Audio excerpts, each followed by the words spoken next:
नमस्कार दोस्तों, स्वागत है आपका एक बार फिर आज के मेरे इस वीडियो में। दोस्तों, अगर आप निजीकरण को लेकर परेशान हो कि आने वाले समय में सरकार किन सरकारी कंपनियों का, किन सरकारी बैंकों का निजीकरण कर सकती है, तो ये खबर आपके लिए काम की हो सकती है, जो आज मैं आपको इस वीडियो के माध्यम से बताऊंगा।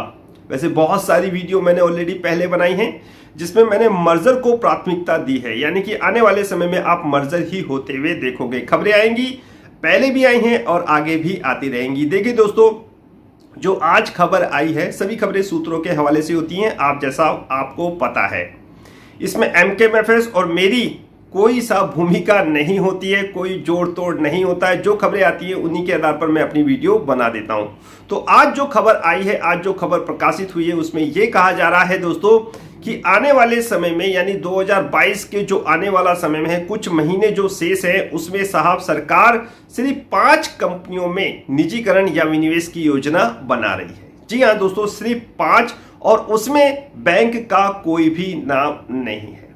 जी हाँ दोस्तों, बैंक का कोई भी नाम उस लिस्ट में अभी तक नहीं है। खबर बगल में लगी हुई है। सरकार सिर्फ 5 सरकारी कंपनियों में ही विनिवेश की योजना बना रही है, जिसमें एक एयर इंडिया में लगभग विनिवेश या निजीकरण की कार्रवाई पूर्ण हो चुकी है या पूर्ण होने के कागार पर है टाटा के द्वारा।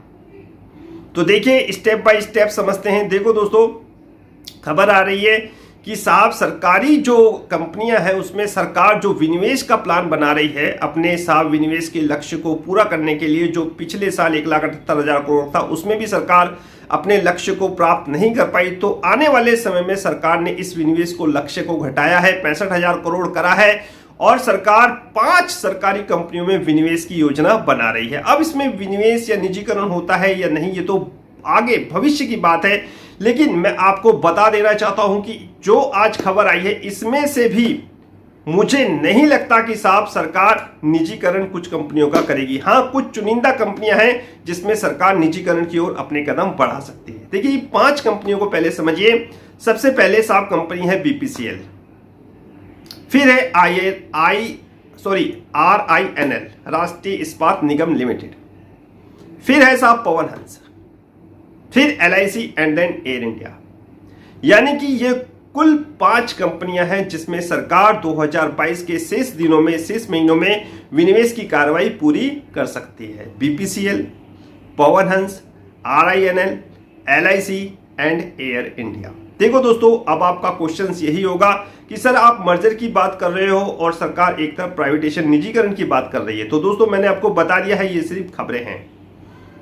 ये सिर्फ खबरें हैं, क्योंकि बीपीसीएल में मुझे निजीकरण होता नहीं दिखाई दे रहा। सरकार की जिस प्रकार मर्जर की ओर बहुत तेजी से अपने कदम बढ़ा रही है, और मर्जर होते हुए दिख भी रहे हैं। HDFC बैंक, HDFC का मर्जर, और साहब टाटा कॉफी का टाटा कंज्यूमर के साथ मर्जर, बड़ी बड़ी पावर सब्सिडरी कंपनी का अदानी पावर के साथ मर्जर।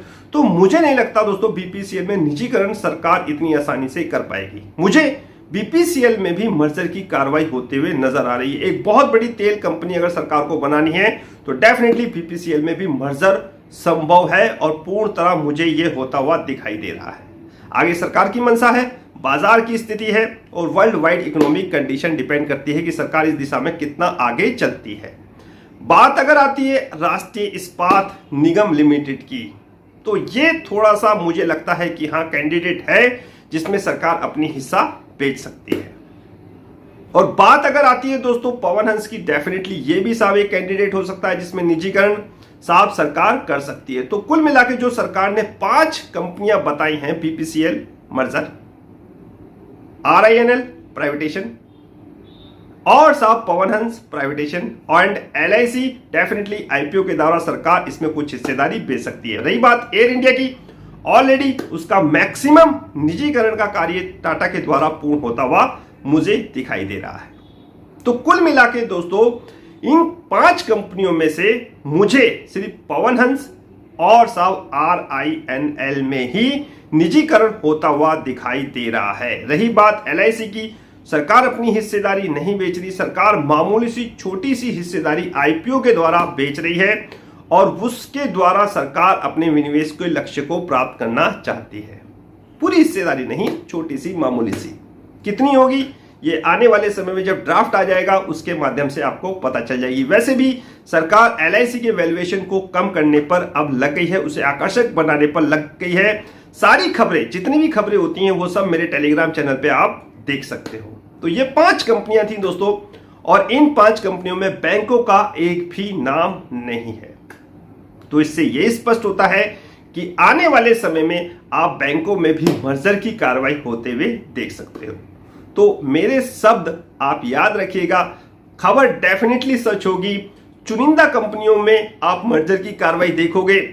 रही बात पवन हंस RINL की, तो डेफिनेटली ये प्राइवेटेशन के कैंडिडेट हो सकते हैं, वो भी जब कोई सामने से खरीदार मिले टाटा की तरह। तो फाइनली दोस्तों, आज्ञा दीजिए मुझे आज का वीडियो समाप्त करने की। नेक्स्ट वीडियो में नए अपडेट के साथ होगी मुलाकात, तब तक इंतजार। फाइनली नमस्कार।